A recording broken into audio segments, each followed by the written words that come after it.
ನಮಸ್ಕಾರ ವಿದ್ಯಾರ್ಥಿಗಳೇ.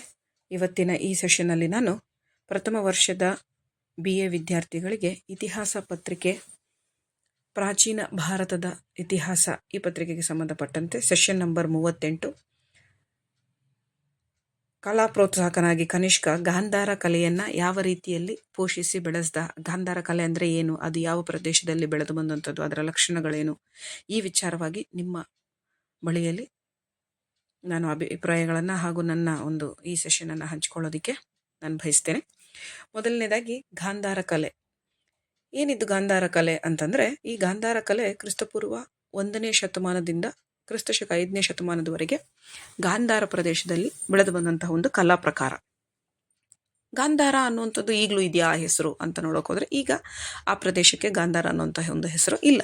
ಹಾಗಾದರೆ ಪ್ರಸ್ತುತ ದಿನಮಾನಗಳಲ್ಲಿ ಆ ಪ್ರದೇಶವನ್ನು ಏನಂತ ಕರೀತಾರೆ ಅಂತಂದರೆ, ಇಲ್ಲಿ ಗಾಂಧಾರ ಅಂತ ನಾವು ಏನು ಹಿಂದೆ ಕರೀತಾ ಇದ್ವೋ ಅದು ಇವತ್ತು 2 ದೇಶಗಳಾಗಿ ವಿಭಜನೆ ಆಗಿದೆ. ಯಾವುದು ಆ 2 ಪ್ರದೇಶಗಳು ಅಂದರೆ, ಒಂದು ಪಾಕಿಸ್ತಾನ, ಇನ್ನೊಂದು ಅಫ್ಘಾನಿಸ್ತಾನ. ಹಾಗಾದರೆ ಪಾಕಿಸ್ತಾನ ಮತ್ತು ಅಫ್ಘಾನಿಸ್ತಾನ ಎರಡೂ ಸೇರಿ ಅವತ್ತು ಗಾಂಧಾರ ಆಗಿತ್ತಾ ಅಂತಂದರೆ ಇಲ್ಲ. ಇವತ್ತಿನ ಪಾಕಿಸ್ತಾನದ ವಾಯುವ್ಯ ಭಾಗ ಮತ್ತು ಅಫ್ಘಾನಿಸ್ತಾನದ ಪೂರ್ವ ಭಾಗ, ಈ ಇಷ್ಟು ಭಾಗವನ್ನು ಮಾತ್ರ ಹಿಂದಿನ ಕಾಲದಲ್ಲಿ ಗಾಂಧಾರ ಅಂತ ಹೇಳಿ ಕರೀತಾ ಇದ್ರು. ಈ ಗಾಂಧಾರ ಪ್ರದೇಶದಲ್ಲಿ ಒಂದು ಬೌದ್ಧ ಕಲಾ ಪ್ರಕಾರ ಬೆಳೆದು ಬರುತ್ತೆ. ಅಂದರೆ ಬೌದ್ಧ ಕಲೆ, ಶಿಲ್ಪಕಲೆ ಅಂತ ಹೇಳ್ಬೋದು. ಆ ಒಂದು ಶಿಲ್ಪಕಲೆಗೆ ಗಾಂಧಾರ ಅನ್ನುವಂಥ ಒಂದು ಹೆಸರು ಬಂತು. ಗಾಂಧಾರ ಅಂತಾನೆ ಯಾಕೆ ಆ ಹೆಸರು ಬಂತು ಅಂತಂದರೆ, ಆ ಪ್ರದೇಶದಲ್ಲಿ ಆ ಕಲೆ ಬೆಳೆದು ಬಂದಿದ್ರಿಂದ ಅಥವಾ ಅಭಿವೃದ್ಧಿ ಹೊಂದಿದ್ರಿಂದ, ಪ್ರವರ್ಧಮಾನಕ್ಕೆ ಬಂದಿದ್ರಿಂದ ಅದನ್ನು ಗಾಂಧಾರ ಕಲೆ ಅಂತ ಹೇಳಿ ಕರಿತೀವಿ. ಬೌದ್ಧ ಕಲೆ ಅಂತ ಯಾಕೆ ಕರೀತಾರೆ ಅಂತಂದರೆ, ಗಾಂಧಾರ ಕಲೆಯಲ್ಲಿ ಹೆಚ್ಚಾಗಿ ಅದರ ಒಂದು ವಸ್ತುನಿಷ್ಠ ಅಥವಾ ಒಂದು ವಸ್ತು ಪ್ರಕಾರ ಏನು ಅಂತಂದರೆ, ಬುದ್ಧನ ಮತ್ತು ಬುದ್ಧನ ಜೀವನಕ್ಕೆ ಹಾಗೂ ಬೌದ್ಧ ಧರ್ಮಕ್ಕೆ ಸಂಬಂಧಪಟ್ಟಂತೆ ಬೋಧಿಸತ್ವರ ಚಿತ್ರಣಗಳೇ ಹೆಚ್ಚಾಗಿ ಈ ಒಂದು ಕಲಾ ಪ್ರಕಾರದಲ್ಲಿ ಮೂಡಿ ಬಂದಿದ್ದರಿಂದಾಗಿ ಅದನ್ನು ಬೌದ್ಧ ಕಲಾಶಾಲೆ ಅಂತಲೂ ಕರಿತೀವಿ. ಈ ಒಂದು ಕಲೆಯಲ್ಲಿ ಭಾರತೀಯ ಮತ್ತು ಗ್ರೀಕೋ ರೋಮನ್ ಈ 2 ಕಲೆಗಳ ಶೈಲಿಗಳ ಒಂದು ವಿಶಿಷ್ಟ ಮಿಶ್ರಣವನ್ನು ನಾವಿಲ್ಲಿ ಕಾಣಬಹುದು. ಆ ವಿಶಿಷ್ಟ ಮಿಶ್ರಣಕ್ಕೆ ಇದು ಹೆಸರುವಾಸಿಯಾಗಿದೆ. ಅಂದರೆ ಭಾರತೀಯ ಕಲೆನೂ ಇದೆ, ಅದರ ಅಂಶಗಳನ್ನು ಒಳಗೊಂಡಿದೆ, ಅದರ ಜೊತೆಗೆ ಗ್ರೀಕೋ ರೋಮನ್ ಕಲೆಗಳ ಶೈಲಿಗಳ ಮಿಶ್ರಣವನ್ನು ನಾವು ಈ ಗಾಂಧಾರ ಕಲೆಯಲ್ಲಿ ಕಾಣಬಹುದು. ಅದರಲ್ಲೂ ವಿಶೇಷವಾಗಿ ಬುದ್ಧ ಮತ್ತು ಬೋಧಿಸತ್ವರ ಶಿಲ್ಪಕಲೆಯಲ್ಲಿ ಅಥವಾ ಚಿತ್ರಣದಲ್ಲಿ ನಾವು ಈ ಗಾಂಧಾರ ಕಲೆಯನ್ನು ಕಾಣಬಹುದು. ಗಾಂಧಾರ ಕಲೆಯ ಪ್ರಮುಖ ಅಂಶಗಳು ಅಂತ ನೋಡೋದಾದರೆ, ಗಾಂಧಾರ ಕಲೆಗೆ ಅದರದೇ ಆದಂಥ ಕೆಲವೊಂದು ಪ್ರಮುಖವಾದಂಥ ಅಂಶಗಳಿದ್ದಾವೆ. ಅದನ್ನು ನಾವು ಹಿಸ್ಟಾರಿಕಲ್ ಕಾಂಟೆಕ್ಸ್ಟ್ನಲ್ಲಿ ನೋಡೋದಾದರೆ, ಕುಶಾನರ ಕಾಲದಲ್ಲಿ, ಅದರಲ್ಲೂ ವಿಶೇಷವಾಗಿ ಬೌದ್ಧ ಧರ್ಮದ ಪ್ರಮುಖ ಚಕ್ರವರ್ತಿ ಹಾಗೂ ಈ ಕಲೆಯ ಒಂದು ಪೋಷಕನೂ ಆಗಿದ್ದಂತಹ ಕನಿಷ್ಕನ ಆಳ್ವಿಕೆಯಲ್ಲಿ ಗಾಂಧಾರ ಕಲೆ ಅನ್ನುವಂಥದ್ದು ಮೊದಲಿಗೆ ಹೊರಹೊಮ್ಮುತ್ತೆ. ಅಂದರೆ ಅವನ ಆಳ್ವಿಕೆ ಅವಧಿಯಲ್ಲಿ, ಅವನ ಅಡಿಯಲ್ಲಿ ಗಾಂಧಾರ ಕಲೆ ಅನ್ನುವಂಥದ್ದು ಪ್ರವರ್ಧಮಾನಕ್ಕೆ ಬರುತ್ತೆ. ಇದು ಭಾರತೀಯ, ಗ್ರೀಕ್ ಮತ್ತು ಮಧ್ಯ ಏಷ್ಯಾ ಸಂಸ್ಕೃತಿಗಳ ಸಂವಹನ ಅಂದರೆ ಅವುಗಳ ಸಮ್ಮಿಶ್ರಣವನ್ನು ತನ್ನಲ್ಲೂ ಒಳಗೊಂಡು ಆ ಪ್ರದೇಶದಲ್ಲಿ, ಅಂದರೆ ಗಾಂಧಾರ ಪ್ರದೇಶದಲ್ಲಿ ಪ್ರವರ್ಧಮಾನಕ್ಕೆ ಬಂದಿರುವಂಥದ್ದು. ಈ ಒಂದು ಹಿಸ್ಟಾರಿಕಲ್ ಕಾಂಟೆಕ್ಸ್ಟ್ ಅಂದರೆ ಐತಿಹಾಸಿಕ ಸಂದರ್ಭ, ಅದರ ಒಂದು ಐತಿಹಾಸಿಕ ಹಿನ್ನೆಲೆಯಲ್ಲಿ ನೋಡೋದಾದರೆ, ಇದು ಭಾರತೀಯ, ಗ್ರೀಕ್ ಮತ್ತು ಮಧ್ಯ ಏಷ್ಯಾಗಳ ಸಂಸ್ಕೃತಿಗಳ ಸಮ್ಮಿಲನದಲ್ಲಿ ಪ್ರವರ್ಧಮಾನಕ್ಕೆ, ಅಂದರೆ ಈ ಪ್ರದೇಶದಲ್ಲಿ ಗಾಂಧಾರ ಪ್ರದೇಶದಲ್ಲಿ ಪ್ರವರ್ಧಮಾನಕ್ಕೆ ಬಂದಿರುವಂಥ ಒಂದು ವಿಶೇಷ ಕಲಾ ಪ್ರಕಾರ ಅಂತಲೇ ನಾವು ನೋಡಬಹುದು. ಇನ್ನೊಂದು ಅಂಶ ಅಂತಂದರೆ ಗ್ರೀಕೋ ರೋಮನ್ ಪ್ರಭಾವ. ಈ ಗಾಂಧಾರ ಕಲೆಯ ಮೇಲೆ ಗ್ರೀಕೋ ರೋಮನ್ ಪ್ರಭಾವವನ್ನು ನಾವು ಕಾಣಬಹುದು. ನಾನು ಮೊದಲಲ್ಲೇ ಹೇಳಿದ್ದೆ, ಇದು ಭಾರತೀಯ, ಗ್ರೀಕೋ ರೋಮನ್ ಹಾಗೂ ಮಧ್ಯ ಏಷ್ಯಾಗಳ ಸಂಸ್ಕೃತಿಗಳನ್ನು ಮೇಳೈಸ್ಕೊಂಡಿರುವಂಥದ್ದು ಅಂತ. ಹಾಗಾಗಿ ಗ್ರೀಕೋ ರೋಮನ್ ಪ್ರಭಾವ ಕೂಡ ಗಾಂಧಾರ ಕಲೆಯ ಮೇಲೆ ಇದೆ. ಗಾಂಧಾರ ಕಲೆ ಅದರ ಪ್ರಬಲವಾದಂತಹ ಗ್ರೀಕೋ ರೋಮನ್ ಪ್ರಭಾವದಿಂದ ನಿರೂಪಿಸಲ್ಪಟ್ಟಿರುವಂತಹ ಒಂದು ವಿಶೇಷವಾಗಿ, ಅದರಲ್ಲೂ ಮಾನವನ ಒಂದು ರೂಪ, ಅಂದರೆ ಬುದ್ಧನ ಚಿತ್ರಣವನ್ನು ನೀವು ಅಲ್ಲಿ ನೋಡಬಹುದು. ಅವನ ಬಟ್ಟೆ ಆಗಿರ್ಬೋದು, ಅವನ ಮುಖದ ಭಾವನೆಗಳಾಗಿರ್ಬೋದು, ಅದರ ವೈಶಿಷ್ಟ್ಯಗಳನ್ನು ಮತ್ತು ನೈಸರ್ಗಿಕ ಚಿತ್ರಣವನ್ನು ನೀವಲ್ಲಿ ಕಾಣಬಹುದು. ಇದರಲ್ಲೆಲ್ಲದರಲ್ಲೂ ನೀವು ಗ್ರೀಕೋ ರೋಮನ್ ಪ್ರಭಾವವನ್ನು ಕಾಣಬಹುದು. ಇನ್ನು ಮೂರನೇದಾಗಿ ನೋಡೋದಾದ್ರೆ ಬೌದ್ಧ ವಿಷಯಗಳು, ಬುದ್ಧಿಸ್ಟ್ ಸಬ್ಜೆಕ್ಟ್ಸ್ ಅಥವಾ ಬುದ್ಧಿಸ್ಟ್ ಕಾಂಟೆಕ್ಟ್ಸ್ ನಲ್ಲಿ ಏನೇನಿರಬಹುದು. ಬುದ್ಧಿಸ್ಟ್ ನಾನು ಸ್ಟಾರ್ಟಿಂಗ್ ಅಲ್ಲೇ ಹೇಳಿದೆ, ಇದು ಬೌದ್ಧ ಧರ್ಮಕ್ಕೆ ಹೆಚ್ಚಿನ ಮಹತ್ವವನ್ನ ಕೊಡುತ್ತೆ. ಅವುಗಳ ಒಂದು ವಿಷಯ ವಸ್ತುವನ್ನ ಅಂದ್ರೆ ಬೌದ್ಧ ಧರ್ಮವನ್ನೇ ವಿಷಯ ವಸ್ತುವನ್ನಾಗಿ ಇಟ್ಕೊಂಡು ಈ ಬೌದ್ಧ ಕಲೆ ಅಥವಾ ಗಾಂಧಾರ ಕಲೆ ಅನ್ನುವಂಥದ್ದು ಬೆಳೆದು ಬಂದಿರುವಂಥದ್ದು. ಇದು ಗ್ರೀಕೋ ರೋಮನ್ ಕಲೆಯಿಂದ ಪ್ರಭಾವಿತವಾಗಿದ್ರೂ ಸಹ ಇದು ಪ್ರಾಥಮಿಕವಾಗಿ ಬೌದ್ಧ ಧರ್ಮದ ವಿಷಯಗಳ ಮೇಲೆ ಹೆಚ್ಚು ಕೇಂದ್ರೀಕೃತವಾಗಿದೆ. ಅಂತಂದ್ರೆ ಬುದ್ಧ, ಬೋಧಿಸತ್ವರು ಮತ್ತೆ ವಿವಿಧ ಜಾತಕ ಕಥೆಗಳು ಅಂತಂದ್ರೆ ಬುದ್ಧನ ಜೀವನಕ್ಕೆ ಸಂಬಂಧಪಟ್ಟಂತಹ ಕಥೆಗಳು, ಅವನ ಹುಟ್ಟಾಗಿರಬಹುದು, ಅವನ ಏನು ಮದುವೆಗೆ ಸಂಬಂಧಪಟ್ಟಿರುವಂಥದ್ದು, ಅವನಿಗೆ ಜ್ಞಾನೋದಯವಾಗಿರುವಂಥದ್ದು, ಮತ್ತು ಅವನು ಹೇಗೆ ತನ್ನ ಸಾಮ್ರಾಜ್ಯವನ್ನ, ತನ್ನ ಮನೆ ಮಠ ಸಂಸಾರವನ್ನೆಲ್ಲ ತ್ಯಜಿಸಿ ಬಂದಂಥದ್ದು, ತಾನು ಜ್ಞಾನೋದಯಕ್ಕೋಸ್ಕರ ಹೇಗೆಲ್ಲ ಪ್ರದೇಶದಿಂದ ಪ್ರದೇಶಕ್ಕೆ ಹೋಗ್ತಾ ಇದ್ದ, ಮತ್ತೆ ಆ ಜ್ಞಾನೋದಯದ ಸಂದರ್ಭದಲ್ಲಿ ತನಗೆ ಎದುರಾದಂಥ ಒಂದು ಸಮಸ್ಯೆಗಳು, ಹೀಗೆ ಅವನ ಬುದ್ಧನ ಒಂದು ಹುಟ್ಟಿನಿಂದ ಹಿಡಿದು ಅವನ ನಿರ್ವಾಣದವರೆಗೆ ಏನೆಲ್ಲ ಒಂದು ಜೀವನ ಇದೆ ಅವುಗಳನ್ನ ವಿವಿಧ ರೀತಿಯಾದಂಥ ಜಾತಕ ಕಥೆಗಳ ರೂಪದಲ್ಲಿ ಚಿತ್ರಿಸಲಾಗುತ್ತೆ. ಆ ವಿವಿಧ ಜಾತಕ ಕಥೆಗಳನ್ನು ಸಹ ಈ ಗಾಂಧಾರ ಕಲೆಯಲ್ಲಿ ಅವರು ಚಿತ್ರಿಸುವಂತಹ ಅಥವಾ ಮೂಡಿಸುವಂತಹ ಪ್ರಯತ್ನವನ್ನ ಮಾಡಿದ್ದಾರೆ. ಮತ್ತೆ ಈ ಗಾಂಧಾರ ಕಲೆಯಲ್ಲಿ ಬಳಸಿರುವಂತಹ ಒಂದು ಸಾಮಗ್ರಿಗಳು ಯಾವುದು, ಮತ್ತೆ ಅದರ ತಂತ್ರಗಳೇನು, ಆ ಟೆಕ್ನಿಕ್ಸ್ ಏನು, ಮತ್ತೆ ಮೆಟೀರಿಯಲ್ಸ್ ಏನನ್ನ ಅವರು ಯೂಸ್ ಮಾಡಿದ್ದಾರೆ ಅಂತ ನೋಡೋದಾದ್ರೆ, ಗಾಂಧಾರ ಕಲಾವಿದರು ಮೊದಲಿಗೆ ಬೂದು ಬಣ್ಣದ ಒಂದು ನೀಲಿ ಶಿಸ್ಟ್ ಕಲ್ಲನ್ನ, ಅಂದ್ರೆ ಅದು ಒಂದು ಪ್ರಕಾರದ ಕಲ್ಲು, ಅದು ಗಾಂಧಾರ ಪ್ರದೇಶದಲ್ಲಿ ಸಿಗ್ತಾ ಇದ್ದಂಥದ್ದು. ಆ ಕಲ್ಲನ್ನ ಶಿಲ್ಪಗಳಿಗೆ ಅವರು ಬಳಸಿದ್ದಾರೆ.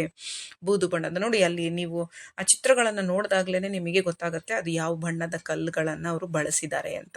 ಎಲ್ಲವೂ ಬೂದು ಬಣ್ಣದಲ್ಲೇ ಇರೋದು, ಅದಕ್ಕೆ ನೀಲಿ ಶಿಸ್ಟ್ ಕಲ್ಲು ಅಂತ ಹೇಳಿ ಕರಿತೀವಿ. ನಂತರ ಅದನ್ನ ಗಾರೆ ಅಥವಾ ಅದರ ಬಳಕೆಯ ಸುಲಭತೆಗೆ ಅವುಗಳನ್ನ ಬಳಸ್ಕೊಂಡಿರುವಂಥದ್ದನ್ನು ನಾವು ಇದರಲ್ಲಿ ನೋಡಬಹುದು. ಅದರ ನಂತರ ಇಲ್ಲಿ ನಾವು ಉಬ್ಬು ಶಿಲ್ಪಗಳನ್ನ ಸಹ ಕಾಣಬಹುದು. ಉಬ್ಬು ಶಿಲ್ಪಗಳು ಅಂತಂದ್ರೆ ಅದು ಮುಂದಕ್ಕೆ ಪ್ರೊಜೆಕ್ಟ್ ಆಗಿರುವಂಥದ್ದು. ನೀವು ಆ ಎರಡನೇ ಒಂದು ಚಿತ್ರದಲ್ಲಿ ನೋಡಬಹುದು ಅದನ್ನ. ಇಲ್ಲೂ ಸಹ ಬುದ್ಧನ ಜೀವನ ಮತ್ತು ಜಾತಕ ಕಥೆಗಳಿಗೆ ಸಂಬಂಧಪಟ್ಟಂತಹ ಕೆಲವೊಂದು ದೃಶ್ಯಗಳನ್ನ ಚಿತ್ರಿಸಿರುವಂಥದ್ದನ್ನ ನಾವು ಆ ಉಬ್ಬು ಶಿಲ್ಪಗಳಲ್ಲಿ ನೋಡಬಹುದು. ಇವುಗಳಲ್ಲಿ ನೋಡಿದ್ರೆ ನಿಮಗೆ ಬೂದು ಬಣ್ಣನೂ ಕಾಣಿಸ್ತಾ ಇದೆ, ಉಬ್ಬು ಶಿಲ್ಪಗಳು ಇದೆ, ಬುದ್ಧನ ಜೀವನಕ್ಕೆ ಸಂಬಂಧಪಟ್ಟಂತಹ ಒಂದು ಚಿತ್ರಣವನ್ನು ಸಹ ನಾವಿಲ್ಲಿ ನೋಡಬಹುದು. ಇವೆಲ್ಲವೂ ಎಲ್ಲ ಗ್ರೀಕೋ ರೋಮನ್ ಪ್ರಭಾವದಿಂದನೇ ಬಂದಿರುವಂಥದ್ದು ಅನ್ನುವಂಥದ್ದು ನಮಗೆ ಹೆಚ್ಚಾಗಿ ಕಾಣಿಸುತ್ತೆ. ಅಲ್ಲಿ ಮೊದಲನೇ ಚಿತ್ರದಲ್ಲಿ ಆ ಬಟ್ಟೆಗಳ ನೆರಿಗೆಗಳನ್ನು ನೀವು ಗಮನಿಸ್ಬೋದು, ಯಾವ ಮಟ್ಟಿಗೆ ಆ ಮಡಿಕೆಗಳು ಅಂದರೆ ಆ ಫೋಲ್ಡಿಂಗ್ಸನ್ನು ನೀವು ಅಬ್ಸರ್ವ್ ಮಾಡ್ಬೋದು, ಎಷ್ಟರ ಮಟ್ಟಿಗೆ ಅದರಲ್ಲಿ ಕುಶಲತೆಯನ್ನು, ಅವರ ಒಂದು ಕಲಾ ನೈಪುಣ್ಯತೆಯನ್ನು ಅವರು ತೋರ್ಪಡಿಸಿದ್ದಾರೆ ಅಂತ. ಆ ಮುಖದಲ್ಲಿನ ಆ ಭಾವನೆಗಳನ್ನು ನೀವು ಗುರುತಿಸಬಹುದು, ಆ ಕೈಯಲ್ಲಿರುವಂತಹ ಮುದ್ರೆಗಳು ಎಲ್ಲವೂ.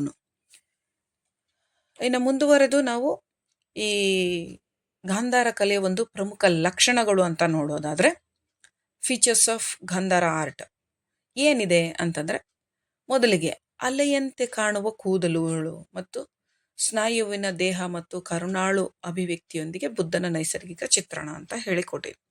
ಏನಂದ್ರೆ ಅವನ ಮುಖದಲ್ಲಿರುವಂತಹ ಭಾವನೆ ಕರುಣೆ ಇದೆ, ಒಂದು ನೈಸರ್ಗಿಕವಾದಂತಹ ಒಂದು ಚಿತ್ರಣವನ್ನ ಅಲ್ಲಿ ಅವರು ಮೂಡಿಸಿದ್ದಾರೆ. ಅವನ ಕೂದಲಿನಲ್ಲಿ ಇರುವಂತಹ ಒಂದು ಅಲೆ ಅಂದ್ರೆ ನಾವೇನು ಆ ಅಲೆಗಳ ಚಿತ್ರಣವನ್ನ, ಅಂದ್ರೆ ಅಲೆಗಳು ಅಂತಂದಾಗ ಕೂದಲನ್ನ ಅಲೆಗಳ ರೂಪದಲ್ಲಿ ಚಿತ್ರಿಸಿರುವಂಥದ್ದನ್ನ ನಾವು ಮೊದಲನೇ ಚಿತ್ರದಲ್ಲಿ ನೋಡಬಹುದು. ನೋಡಿ, ಅಲ್ಲಿ ಒಟ್ಟು 3 ಚಿತ್ರಗಳನ್ನ ನಾನು ಕೊಟ್ಟಿದ್ದೀನಿ. ಆ ಮೊದಲನೇ ಚಿತ್ರದಲ್ಲಿ ಅಲೆಯ ರೂಪದಲ್ಲಿರುವಂತಹ ಅವನ ಕೂದಲುಗಳನ್ನು ನೋಡ್ಬೋದು, ಅವನ ಸ್ನಾಯುಗಳನ್ನು ನೋಡಬಹುದು, ಆ ದೇಹ ರಚನೆಯನ್ನು ನೋಡಬಹುದು, ಆ ಮುಖದಲ್ಲಿರುವಂತಹ ಒಂದು ಕರುಣೆಯ ಅಭಿವ್ಯಕ್ತಿಯನ್ನು ನೀವು ಗಮನಿಸಬಹುದು. ಮತ್ತೆ ಎರಡನೇದಾಗಿ ಬಟ್ಟೆಯಲ್ಲಿ ವಿವರವಾದ ಡ್ರೆಪರಿ ಮತ್ತು ಮಡಿಕೆಗಳ ಬಳಕೆ. ಬಟ್ಟೆಯಲ್ಲಿ ನೋಡಿ, ಎರಡನೇ ಚಿತ್ರದಲ್ಲೂ ಕಾಣಿಸುತ್ತೆ ನಿಮಗೆ, ಮೂರನೇದರಲ್ಲೂ ಕಾಣಿಸುತ್ತೆ. ಆ ಮಡಿಕೆಗಳು ಅಂದ್ರೆ ಆ ಫೋಲ್ಡಿಂಗ್ಸ್ ಅನ್ನ ನೀವು ಮಾಡಿರುವಂಥದ್ದನ್ನ ನೀವು ಕಾಣಬಹುದು. ಆದರೆ ಆ ಫೋಲ್ಡಿಂಗ್ಸ್ ಅನ್ನು ಸಹ ಕಲ್ಲಿನಲ್ಲಿ ಕಲ್ಲಿನಲ್ಲಿ ಅದನ್ನ ಮೂಡಿಸೋದು ಅಂತಂದ್ರೆ ಅಷ್ಟು ಸುಲಭವಾದ ಕೆಲಸ ಅಲ್ಲ. ಮತ್ತೆ ವಿವಿಧ ಮುದ್ರೆಗಳು, ಕೈ ಸನ್ನೆಗಳನ್ನ, ಮತ್ತೆ ಕುಳಿತಿರುವ ಭಂಗಿಯಲ್ಲಿ, ನಿಂತಿರುವ ಭಂಗಿಯಲ್ಲಿ, ಈ ತರ ವಿವಿಧ ಭಂಗಿಗಳಲ್ಲಿ ಅವರು ಕುಳಿತಿರುವಂಥದ್ದಾಗಿರ್ಬೋದು, ನಿಂತಿರುವಂಥದ್ದಾಗಿರ್ಬೋದು, ಅಥವಾ ಕೈಗಳನ್ನ ವಿವಿಧ ಮುದ್ರೆಗಳಲ್ಲಿ ಇಟ್ಕೊಂಡಿರುವಂಥದ್ದನ್ನು ನಾವು ಗಮನಿಸ್ಬೋದು. ಅಲ್ಲಿ ನೋಡಿ, 2ನೇ ಚಿತ್ರದಲ್ಲಿ ಕೈನಲ್ಲಿ ಯಾವುದೇ ರೀತಿಯಾದಂಥ ಮುದ್ರೆ ಇಲ್ಲ, ಧ್ಯಾನಾಸಕ್ತನಾಗಿ ಕುಳಿತಿರುವಂಥದ್ದನ್ನು ನೋಡ್ಬೋದು. 3ನೇ ಚಿತ್ರದಲ್ಲಿ ಒಂದು ಮುದ್ರೆಯನ್ನು ಹಾಕಿರುವಂಥದ್ದನ್ನು ನೀವು ಕಾಣಬಹುದು. ಆ ಮುಖದಲ್ಲಿ ಆ ಶಾಂತ ಒಂದು ಶಾಂತತೆ ಅನ್ನುವಂಥದ್ದು ನಿಮಗೆ ಆ ಕಲ್ಲಲ್ಲೂ ಎದ್ದು ಕಾಣಿಸುತ್ತೆ ನೋಡಿ. ಆ ಮಟ್ಟಕ್ಕೆ ಆ ಒಂದು ಕಲೆಯಲ್ಲಿ ಅದನ್ನು ನಿರೂಪಿಸುವಂತಹ ಪ್ರಯತ್ನವನ್ನು ಮಾಡಲಾಗಿದೆ. ಮತ್ತು ಮುಖ ಲಕ್ಷಣಗಳನ್ನು ನೀವು ಅಬ್ಸರ್ವ್ ಮಾಡಬಹುದು. ಆ ದೇಹದ ರಚನೆ ಮತ್ತು ಬಟ್ಟೆಗಳ ಚಿತ್ರಣಗಳು ಇವೆಲ್ಲವನ್ನು ನೀವು ಆ ಕಲೆಯಲ್ಲಿ, ಗ್ರೀಕ್ ಕಲೆಯ ಒಂದು ಪ್ರಭಾವವನ್ನು ಹೆಚ್ಚಾಗಿ ಇಲ್ಲಿ ಕಾಣಬಹುದು. ಅಂದರೆ ಗಾಂಧಾರ ಕಲೆ ಹೆಚ್ಚು ಕಡಿಮೆ ಅನ್ನೋದಕ್ಕಿಂತಲೂ ಮುಖ್ಯವಾಗಿ ಹೆಚ್ಚಿನ ಪ್ರಮಾಣದಲ್ಲಿ ಗ್ರೀಕ್ ಮತ್ತು ರೋಮನ್ ಕಲೆಯಿಂದನೇ ಪ್ರಭಾವಿತವಾಗಿದೆ ಅನ್ನುವಂಥದ್ದು ಈ ಲಕ್ಷಣಗಳಲ್ಲಿ ನಮಗೆ ಹೆಚ್ಚಾಗಿ ಕಾಣಸಿಗುತ್ತೆ.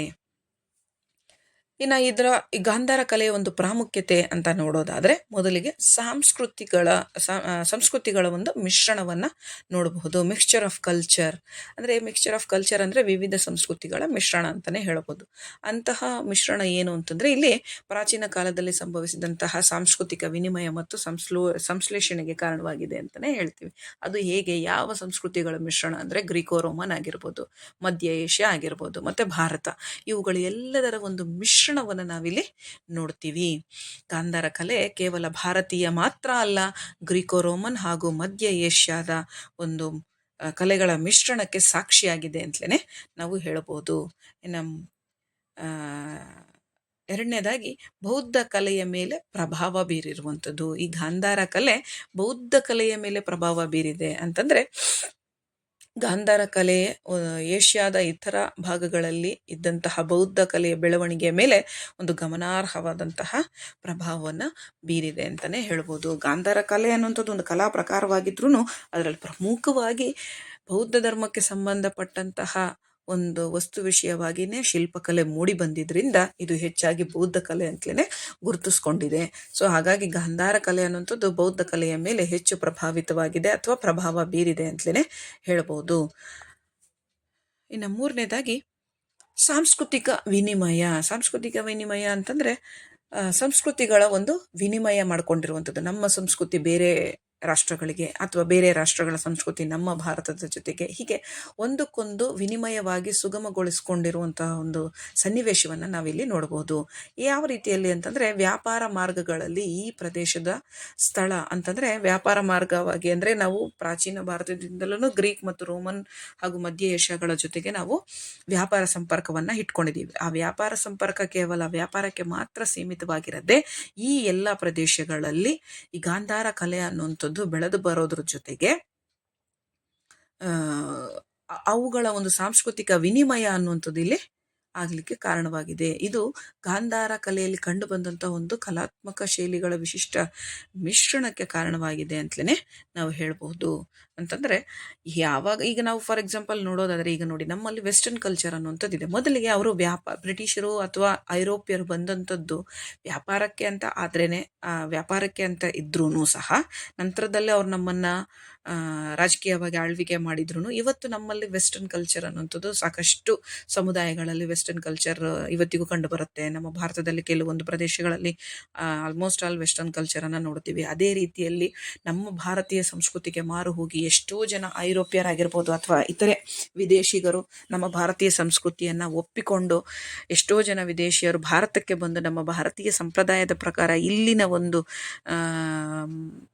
ವೈವಾಹಿಕ ಆಚಾರ ವಿಚಾರಗಳನ್ನು ತಾವು ತಮ್ಮ ಒಂದು ವಿವಾಹದಲ್ಲಿ ಅಳವಡಿಸ್ಕೊಂಡಿರುವಂತಹ ಎಷ್ಟೋ ಉದಾಹರಣೆಗಳು ನಮಗೆ ಸಿಗ್ತವೆ.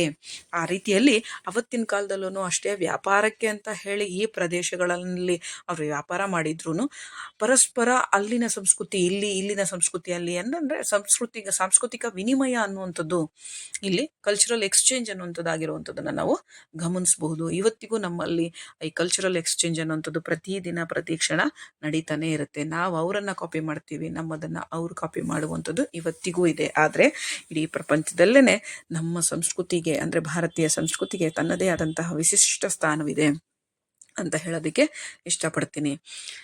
ಏನೇ ಆಗಲಿ, ನೀವು ಈ ಒಂದು ಗಾಂಧಾರ ಕಲೆಗೆ ಸಂಬಂಧಪಟ್ಟ ಹಾಗೆ ಇಲ್ಲಿ ವಿವಿಧ ರೀತಿಯಾದಂತಹ ಬುದ್ಧನ ಶಿಲ್ಪಗಳಿಗೆ ಸಂಬಂಧಪಟ್ಟಂತಹ ಚಿತ್ರಗಳನ್ನು ನಾನಿಲ್ಲಿ ಹಾಕಿದ್ದೀನಿ.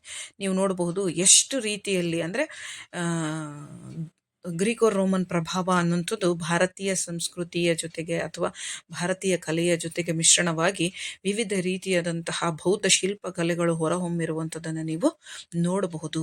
ವಿವಿಧ ರೀತಿಯಾದಂತಹ ಶಿಲ್ಪಕಲೆಗೆ, ಅದರ ಬೆಳವಣಿಗೆಗೆ ಇವೆಲ್ಲನೂ ಸಹಕಾರಿಯಾಗಿದೆ ಅಂತಲೇ ಹೇಳ್ಬೋದು. ಒಟ್ಟಾರೆಯಾಗಿ ಗಾಂಧಾರ ಶಿಲ್ಪಕಲೆ ಅನ್ನುವಂಥದ್ದು ಕನಿಷ್ಕನ ಆಳ್ವಿಕೆಯಲ್ಲಿ ಅಥವಾ ಕುಶಾನರ ಆಳ್ವಿಕೆಯಲ್ಲಿ, ಕನಿಷ್ಕನ ಆಳ್ವಿಕೆಯ ಅವಧಿಯಲ್ಲಿ, ಅವನ ಅಡಿಯಲ್ಲಿ ಹೆಚ್ಚಿನ ಪ್ರವರ್ಧಮಾನಕ್ಕೆ ಬರೋದಕ್ಕೆ ಒಂದು ಕಾರಣವಾಯಿತು ಅಂತಲೇ ಹೇಳ್ಬೋದು. ಅವನು ಬೌದ್ಧ ಧರ್ಮಕ್ಕೆ ಕೊಟ್ಟಂತಹ ಅವನ ಪ್ರೋತ್ಸಾಹದ ಕಾರಣದಿಂದಲೇ ಕನಿಷ್ಕನನ್ನು 2ನೇ ಅಶೋಕ ಅಂತಲೂ ಸಹ ನಾವು ಗುರುತಿಸ್ತೀವಿ, ಅಥವಾ ಇತಿಹಾಸದ ಪುಟಗಳಲ್ಲಿ ಅವನನ್ನು 2ನೇ ಅಶೋಕ ಅಂತಲೇ ನಾವು ಕರಿತೀವಿ. ಇದಿಷ್ಟು ಮಾಹಿತಿಯನ್ನು ನಿಮ್ಮೊಟ್ಟಿಗೆ ಹಂಚಿಕೊಳ್ಳೋದಕ್ಕೆ ಅವಕಾಶ ಮಾಡಿಕೊಟ್ಟದಕ್ಕಾಗಿ ಧನ್ಯವಾದಗಳು. Thank you.